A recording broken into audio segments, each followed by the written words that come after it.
I was expecting a lot more from this episode. I only got a few things that I got from this episode, but Derpy Boy got a lot, and if you want to check out Derpy Boy's channel, it'll be linked in the description below.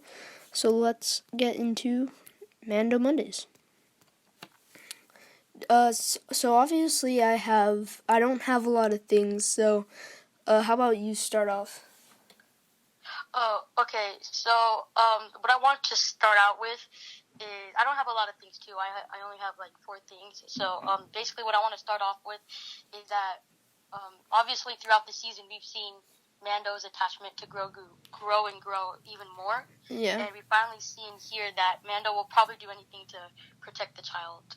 He even says that he's just at the beginning of the episode. He even says that he's special. So. Yeah, since he's like, I can't train you. You're too powerful for me, which that just made me laugh. That was a funny part of the episode, and we also saw like not just like Mando cares a lot about Grogu, but like Cara Dune and Greef Karga, like, cause you could see the anger in Cara Dune's face when Mando was like, they have the child, and dude, she was like, okay, I'm in, I'll help you out, because like if she helped him out, then it would go against the rebel laws, because since she's an officer as a rebel, and so that changed a lot of where the series will be going, because now he'll get Cara Dune's help. I thought he wouldn't get Cara Dune's help, but now he has Cara Dune and Greef Karga's help. And the first thing I wanted to say was, so basically earlier, before this episode came out, I was like, okay, we're gonna see that Boba Fett has to appear in this episode, and I said, okay, I'm just gonna say that Boba Fett has been tracking Mando down, and surprisingly, I was right. Like, I was like, okay, this is not a good prediction for the next episode, but I surprisingly got it right. And, well, obviously he probably was, since he was trying to get his armor, but we didn't see him at all. We didn't see any hints that he was tracking down Mando, so, like, that was a crazy prediction that I got, that Boba Fett has been tracking Mando all season long. Yeah, it's crazy that you actually got that, and that was pretty cool. So I don't really have a lot of, bullet points on like what happened, because this was an action-packed episode where there wasn't really a lot of talking, more a lot of fighting. Yeah. So we didn't get that much information, but I do have some theories that we could discuss. So obviously they arrived on, I think it was Tython, right? Yeah, Tython. And Mando put Grogu on the rock, and he definitely called out to the Force. So I was wondering if you have any theories on what he saw when he called out to the Force. So I was, once again, I was predicting that Luke Skywalker was gonna show up. So here's where I got completely wrong. Here's where I got completely wrong. So I was like, Grogu's gonna call through the Force, and then Luke Skywalker is gonna just appear right away. But I didn't think of how long it would actually take for a Jedi or a Force user to actually get to Tython, because I thought I thought Luke Skywalker just was coincidentally living on Tython or at Tython when Grogu called through the Force. Obviously, I was wrong.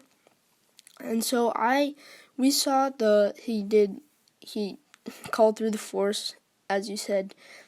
And this was probably the most funniest episode ever, because we saw a bunch of I don't know, it was just funny. But anyway, I think that he called to Force Ghost, and I'm thinking I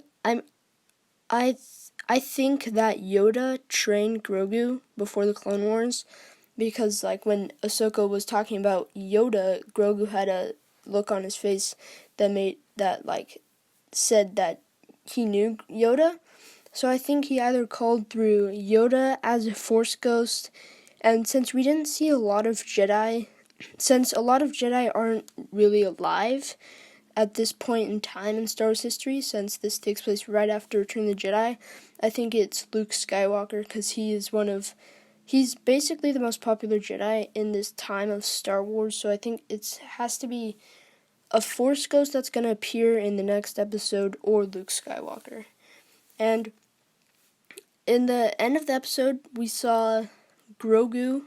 We saw Moff Gideon, unfortunately, capture Grogu, which was so sad to see. I also saw that Mando left his jetpack behind, which I was like, that's dumb. But anyway, Grogu, when we saw Grogu captured on Moff Gideon's Star Destroyer, he was in prison. We saw him playing with stormtroopers, which was so funny to see. Like, we saw him, like, he was, like, controlling them like puppets. It was hilarious. And I just wanted to say that he's growing in the Force. No pun intended. He's growing in the Force. Cause, like, last season, he could barely lift something without passing out. But now we see him, like, tossing around stormtroopers, and he's like barely losing energy, but he did pass out later. But he was like barely using energy. He was just like tossing them around. It was so funny, and it just shows how much more powerful Grogu is growing in the Force. Yeah, he definitely got some more toys. So, another thing I wanted to point out is that, like you said, Grogu is growing more and more in the Force, and we saw that with the scene where he was toying with the stormtroopers. But then Moff Gideon ignited his saber like right in front of Grogu. So that tied to me that maybe once they get enough midichlorians from Grogu, they might kill him. So yeah, but it was crazy to see. So Moff Gideon, he ignited the darksaber like inches away from Grogu the child, and Grogu, he was like he wanted to touch it. He didn't know what that was. But Moff Gideon was he was like kind of protecting. He was like, no, that's not okay. Like kind of protecting Grogu, and so it shows that he is preserving Grogu for midichlorian counts, which is crazy. Yeah, it's just crazy to see that, just how much what is happening in the Mandalorian right now. Yeah. I don't have anything else. This was a pretty silent episode. Yeah, I don't have anything else. Do you have anything else? Because I don't have. Nope, I don't. This is the shortest Mando Mondays, hands down. It's, cause I was expecting a lot more. We only saw Boba Fett. I mean, obviously we predicted, in episode 5, Gunslinger in season 1, we saw Boba Fett save the bounty hunter, whoever the bounty hunter is. We saw him save, and we were like, okay, she's probably going to make an appearance again in season 2 with Boba Fett. So we kind of predicted that, but yeah, other than that, there's like, episode was action-packed, but like nothing really to point out. So that's it for Mando Mondays number 6. It was a short one, but like we said, we've been saying it, nothing much happened. Expected a lot more. But anyway, that's it for Mando Mondays number 6. Make sure to subscribe and stay tuned for more theories that are coming out. I'm probably not going to do a video on this episode, but stay tuned for the next Mando Mondays and more Star Wars lore content.